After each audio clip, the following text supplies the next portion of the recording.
Hello gamers, welcome back to the Board Game Co channel. I'm Professor Meg, and this is a preview of Galaxy Postman. That's right, this is a preview of Galaxy Postman by Hodari Spiele. They are a project that is currently on crowdfunding. I believe it's on Kickstarter, but the link will be down below. And please keep in mind this is a paid preview, and this is also a demo copy. So all of these components that you'll see that I'll be explaining are demo prototypes. However, it will give you an idea of what the game is like and whether or not you would like to back it. Now there is also a playthrough on the channel. I don't know if that's true yet or if I'm past Meg and future Meg will be in that video, but there is one coming up that you will also get to check out if you want to see a full gameplay of the game. This is going to be explaining a lot more about what's going on, what the game looks like, and the general feel.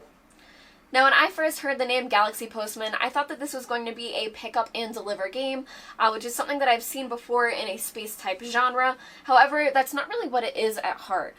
This game is a game where you are managing your shuttle and your cockpit, and you're using that to upgrade different things and get different messages. You're trying to deliver different packages, meet different goals, deliver aliens to where they want to go, which one of the end game scoring is going to be how many stars the aliens rate you for their review, which is just so fun. But you're going to be doing this by moving around this board and then taking different actions on your player board. So we're just going to dive right into it so I can explain it, because I think the player board is the most interesting part of the game. You definitely have a lot of agency in your turns and what you get to do. You basically get to move everywhere, but one thing that I want to warn you about before I explain any more is that this is set up for a two-player game, and I've taken a few turns, but this board gets much, much bigger. So this is set up just so that I can show you everything, but this is not realistic for gameplay whatsoever. It would be laughable to try to fit it there. Honestly, it might be kind of crazy building the galaxy all around, because that's what you can do. But when you flip these galaxy tiles, whenever you do movement, that would be off of the board. So if I was going to move here, I'd flip this tile and place it, and now move on to there. You would populate the different things that go on the tile, but as you can see, it can definitely grow very quickly.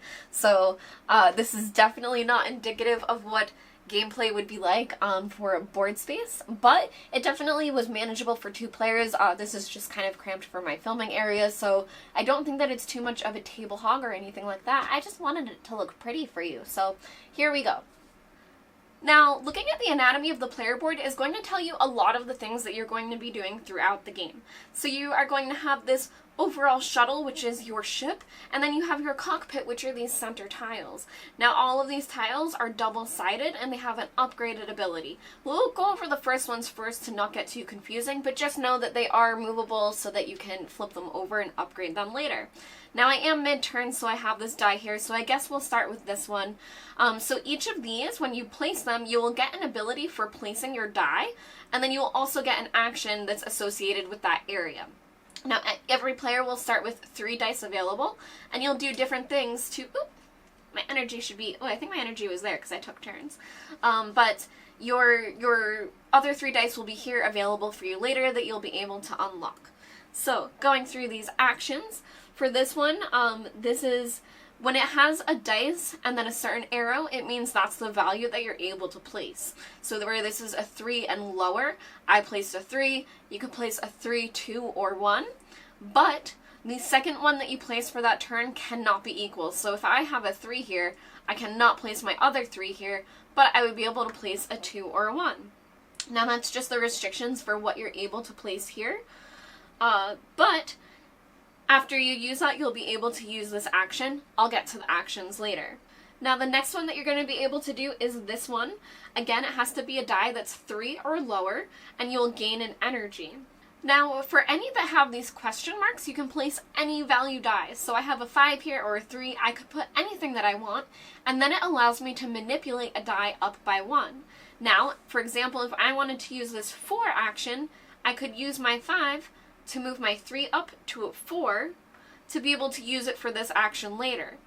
Now, I'll show you why that's helpful in reverse later, but you can use that on a die that's either about to be placed, that's in your active pool, or one that's already been placed into your cockpit.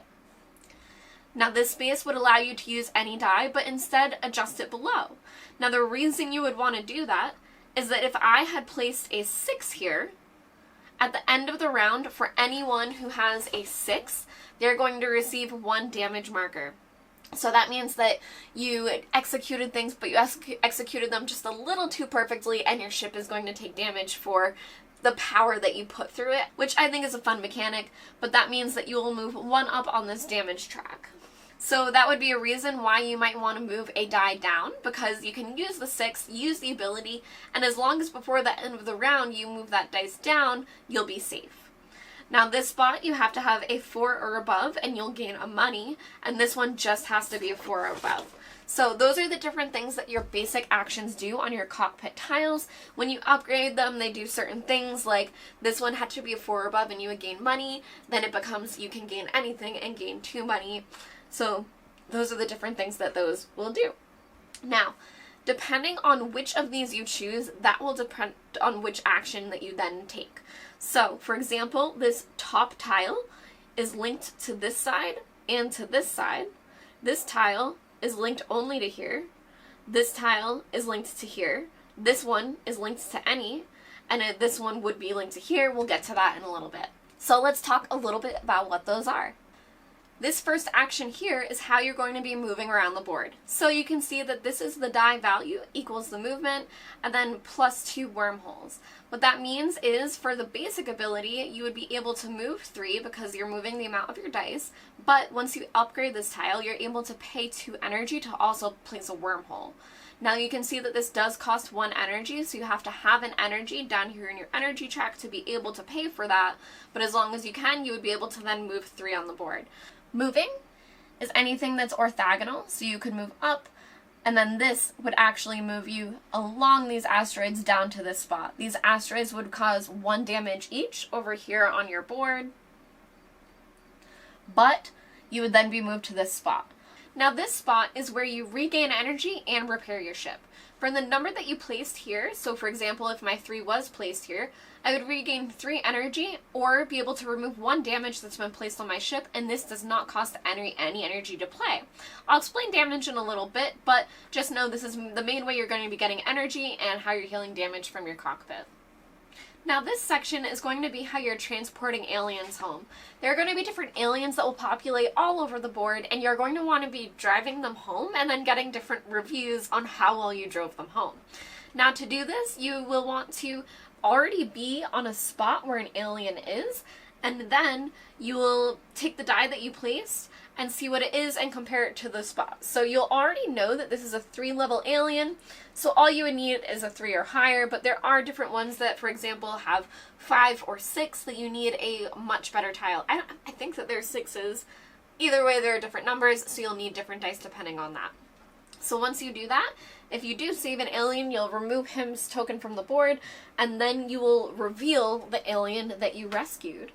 You'll see that this guy would have given us 3 stars. We also would have gotten the immediate bonus of an energy and 2 victory points, which is around this victory track.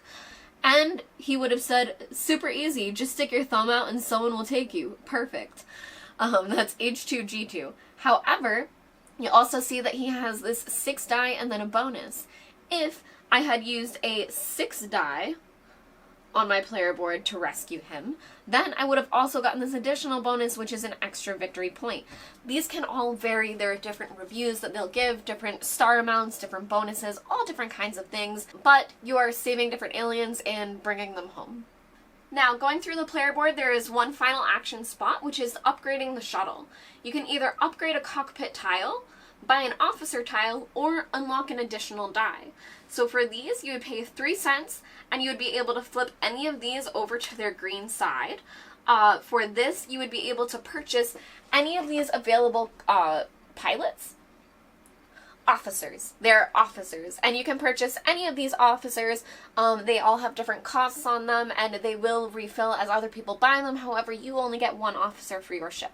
So you can see, for example, over here, there's one that costs 2 cents, 2 cents, and 2 cents, and they have different abilities. So this one, it would be, you can place any die there, and then you can flip a 6 to a 1 or a 1 to a 6. So that could be helpful for you to create a 6 die to save an alien and then get an extra boon from it.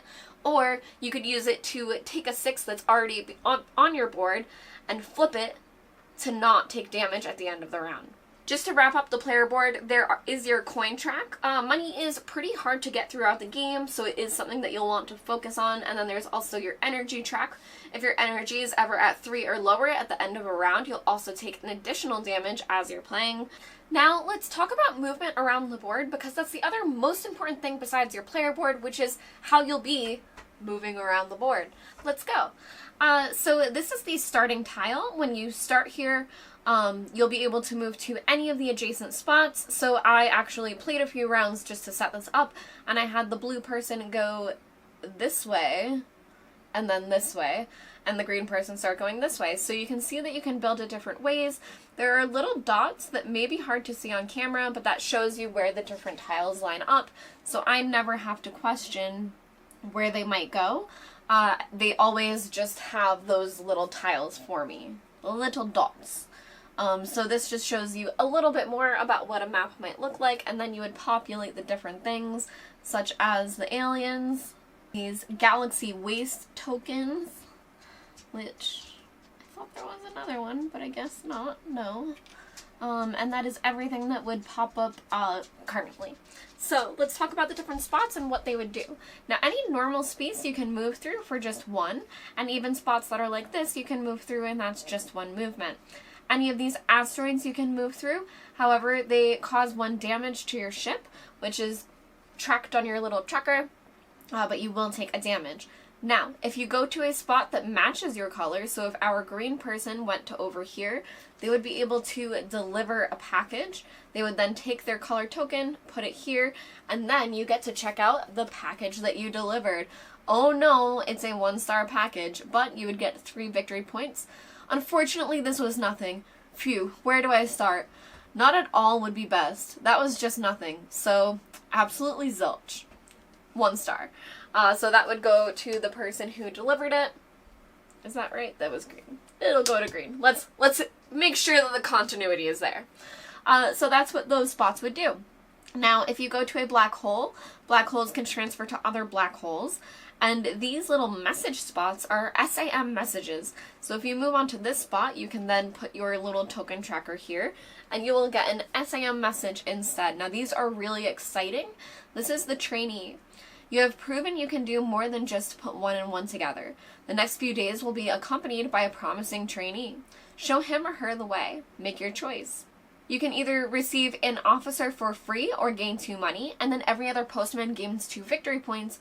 Or you can swap your officer with 1 from the display, and then every other postman gains 1 victory point and 2 coins. So these things are generally something that is good for you, but then also good for everybody else. They're always positive, at least from what I saw in the game. Nothing scary ever happened. I mean, they're little pink envelope messages, so you know that they'll be pretty okay.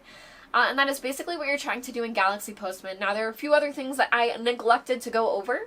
There are different round tracker things where this is going to be the goal that you're trying to get for each round.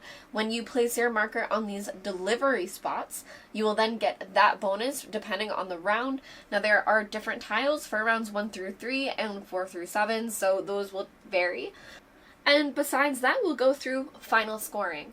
Now, this is how you'll be going through scoring the game and basically what is most important, but it's basically going to be however good of a Galaxy Postman or woman you were today. So going through our final scoring, you will get 3 victory points for every black hole that you've placed of your own, or for every officer that you have on your board. You'll get 2 points for every tile that you've upgraded, plus every die that you've gained, and every victory point star that you've done. I now realize that I did not explain gaining a die, but that's going to be the action over here. The final one that you'll do is to gain a die, you have to pay different things for them. So for the first one, you would pay an energy and a coin. The second one would be 2 coins, and the third one is 2 energy and 2 coins. Don't forget to do that. It was my absolute favorite thing, because then you're actually taking more actions throughout the game, the more dice that you have. And as you start upgrading your tiles, you're also able to use more different dice, such as 4s, 5s, and 6s in places that you couldn't place them before. So it's very handy to do. You gain 1 victory point for every 2 energy and 2 money that you have. You gain victory points for different missions, which we'll go over in a second, and then you lose victory points for every damage marker that's on your board, and whoever has the most will lose 5, 3, and then 1 respectively. Now, the final thing that I didn't go over is the different missions that you will have. So there are 3 missions that are placed here, which let me just double check. Okay, so these 2 will score instantly as soon as they happen, and this one scores at the end of the game. What you'll do is place your marker, wherever you took it, first, second, or third, and then you will score the respective victory points. Now this one, which is an endgame one, is the person with the most stars. This one would be whoever plays their 2 black holes first, and this one would be whoever's rescued 4 aliens first.